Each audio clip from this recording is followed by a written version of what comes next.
पहले तो मोदी सरकार ने चीन को करारी चोट देते हुए 118 नए चीनी ऐप्स पर प्रतिबंध की जंजीरें पहनाई और अब जापान ने भी उसकी दुखती रग पर हाथ रख दिया है। भारत के साथ चीन के खिलाफ कदमताल कर रहे जापान ने अब फैसला किया है कि उनका व्यापार और उद्योग मंत्रालय सिर्फ उन्हीं जापानी निर्माताओं को सब्सिडी देगा जो चीन के बजाय आसियान देशों में अपने सामान को तैयार करेंगे।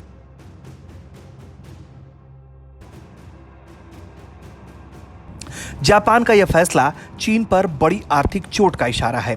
वो जितना ज्यादा चालाक बनने की कोशिश कर रहा था, अब उसे उतना ही नुकसान उठाना पड़ रहा है। चीन ने सपने में भी नहीं सोचा होगा कि भारत का एक कैंपेन पूरी दुनिया में एक आंदोलन का स्वरूप ले लेगा और चीन को खून के आंसू रोने को मजबूर कर देगा।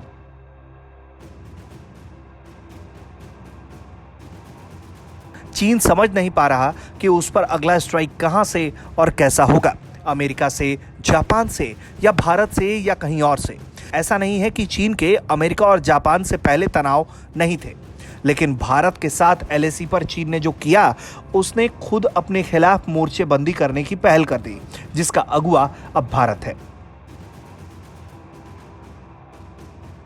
पहले तो लद्दाख में चीन का दांव उल्टा पड़ा और अब उसे अमेरिका, जापान इतने झटके दे रहे हैं कि उसे पसीने आने लगे हैं, क्योंकि इससे पहले चीन को चौतरफा घेरने के लिए और उसको दुनिया से अलग थलग करने के लिए न सिर्फ भारत बल्कि ऑस्ट्रेलिया और जापान ने चीन पर निर्भरता को खत्म करने के लिए एक त्रिपक्षीय आपूर्ति श्रृंखला पहल यानी SCRI की शुरुआत करने की बातचीत की है।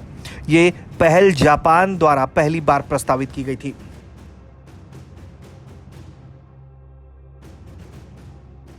चीन के खिलाफ लगातार भारत और दूसरे देशों में होते फैसले उसकी परेशानी बढ़ाएंगे।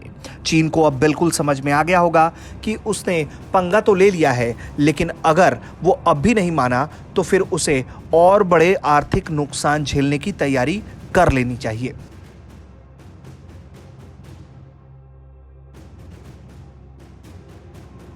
क्योंकि भारत और दूसरे देश चीन पर सैन्य कार्रवाई के साथ साथ आर्थिक कार्रवाई की दिशा में तेजी से बढ़ रहे हैं। ब्यूरो रिपोर्ट, भारत तक।